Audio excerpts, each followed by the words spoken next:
तो दोस्तों इस चीज़ के लिए आपको सबसे पहले अपना कंप्यूटर का स्टार्ट मेनू पे क्लिक करना है और यहाँ पे विंडोज सबसिस्टम फॉर एंड्रॉइड इसको ओपन कर लेना है। ओपन करने के बाद आपको यहाँ पे डेवलपर मोड जो है इसको टर्न ऑन कर देना है। अभी टर्न ऑन करने के बाद इसको मिनिमाइज कर दीजिए। मिनिमाइज करने के बाद आपको अपना कंप्यूटर का प्ले स्टोर को ओपन करना है। अगर आपको नहीं पता है कैसे प्ले स्टोर को इंस्टॉल कर सकते हैं या आपका कंप्यूटर में प्ले स्टोर इंस्टॉल नहीं है तो मेरा प्रीवियस वाला वीडियो देख लीजिएगा। वीडियो का लिंक नीचे डिस्क्रिप्शन में और ऊपर आई बटन में दिया हुआ है। तो कैसे गूगल प्ले स्टोर को अपना कंप्यूटर में यानी कि विंडोज 11 में इंस्टॉल कर सकते हैं, बारीकी से दिखाया गया है। उस वीडियो को एक बार देख लीजिएगा तो आपको एक आइडिया लग जाएगा। उसके बाद प्ले स्टोर ओपन करने के बाद आपको एक एप्लीकेशन डाउनलोड करना है, लैंड ड्राइव। इसको लिख के सर्च कर देना है, फिर आप इंस्टॉल पे क्लिक करिए। अभी जैसे इंस्टॉल हो जाएगा आपको ओपन पे क्लिक करना है। अभी देखिए ये हम लोगों को ये IP एड्रेस ज़रूरत है, इसको आपको टाइप कर लेना है। इससे पहले आपको यहाँ पे यूजर्स पे क्लिक करना है, फिर यहाँ पे एनोनिमस इस ऑप्शन को क्लिक करना है, फिर यहाँ पे आपको यूजर विथ राइट्स इस पर क्लिक करना है, फिर यहाँ पे आपको फिर इस जगह पे आपको प्लस बटन पे क्लिक करना है और यहाँ पे आपको चेक कर लेना है कि जितना भी परमिशन है यहाँ पे सब कुछ ऑन किया हुआ है, सारा परमिशन आपका ऑन किया हुआ है। एक बार देख लीजिएगा, ये वेरी इंपॉर्टेंट है।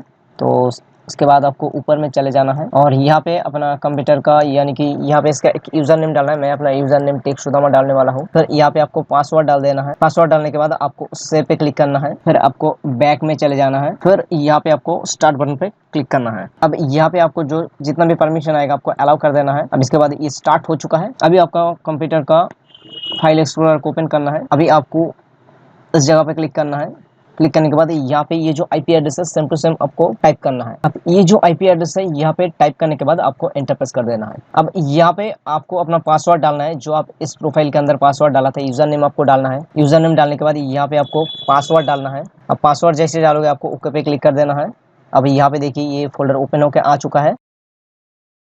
अब यहाँ पे आपको रूट फोल्डर में जाना है। अब रूट फोल्डर में जाने के बाद अब SD कार्ड फोल्डर में जाए, फिर यहाँ पे आपको एंड्रॉइड फोल्डर में जाना है, फिर यहाँ पे ये जो OBB फोल्डर है इसके अंदर जाना है। अभी यहाँ पे देखिए एक फाइल मैं कॉपी कर रहा हूँ तो ये कॉपी हो जाएगा। अब देखिए इस फोल्डर में मैं एक फाइल को कॉपी करता हूँ, यहाँ पे कर्नल को, तो यहाँ पे जैसे ही छोड़ दिया हूँ यहाँ पे ये ड्रैग एंड ड्रॉप काम कर रहा है यानी कि कॉपी हो रहा है। तो आप ऐसे करके कॉपी कर सकते हो। तो अभी यहाँ पे सिर्फ इतना ही नहीं, आप कोई भी एप्लीकेशन यहाँ पे कॉपी करने के बाद आप इंस्टॉल करके उसको रन भी कर सकते हो। और एक चीज़ दोस्तों, सब कुछ सेट करने के बाद आपको अगर ये फाइल कहीं पे नहीं शो कर रहा है तो आप एक बार देख लीजिएगा। यहाँ पे आप अपना कंप्यूटर का PC में चले जाइएगा, फिर जाने के बाद आप थोड़ा सा नीचे आ जाना है, नेटवर्क में आपको चले जाना है। नेटवर्क में जाने के बाद आपको यहाँ पे ऐसे करके हाइट दिखेगा कंप्यूटर्स, इसके ऊपर आप जैसे इस एरो के ऊपर क्लिक करोगे यहाँ पे आपको ये दिख जाएगा गूगल पिन और आपका जो यूजर नेम आपने सेट किया था वो भी दिख जाएगा। तो उसको डबल टैप करना है। डबल टैप करने के बाद आपको यहाँ पे ओपन होकर आ जाएगा। अगर आपने यूजर नेम पासवर्ड डाला होगा तो ये ओपन होकर आ जाएगा। आप ऐसे करके ड्रैग एंड ड्रॉप को इनेबल कर सकते हो विंडोज सबसिस्टम फॉर एंड्रॉइड में। कहते हैं दोस्तों, ये जो इन्फॉर्मेशन आप लोगों के साथ मैंने शेयर किया है आप लोगों को अच्छा लगा होगा। अगर अच्छा लगे तो प्लीज़ वीडियो को लाइक कर दीजिए। लाइक करने के साथ साथ दोस्तों के साथ शेयर भी कर दीजिएगा। अभी तक सब्सक्राइब नहीं किया है तो प्लीज़ सब्सक्राइब कर दीजिए। सब्सक्राइब करने के साथ साथ जो बेल वाला आइकन आएगा उसको ऑल पे प्रेस कर दीजिएगा ताकि ऐसी ही टेक्नोलॉजी के लिए वीडियोस और ट्यूटोरियल रिलेटेड वीडियोस मैं अपने चैनल में अपलोड करता रहता हूँ, आपको नोटिफिकेशन मिल जाएगा। अगर आपका भी मन में कोई सवाल या सुझाव है तो प्लीज़ नीचे कमेंट करके बताइएगा, क्योंकि आपका ये जो कमेंट है वो पढ़ के मुझे नया नया वीडियोस बनाने का आइडिया मिलता है और इंस्पिरेशन मिलता है। इस चीज़ के लिए आप सभी लोगों को दिल से धन्यवाद करता हूँ। तो चलिए दोस्तों, आज के लिए बस इतना ही। मिलते हैं अगले वीडियो में।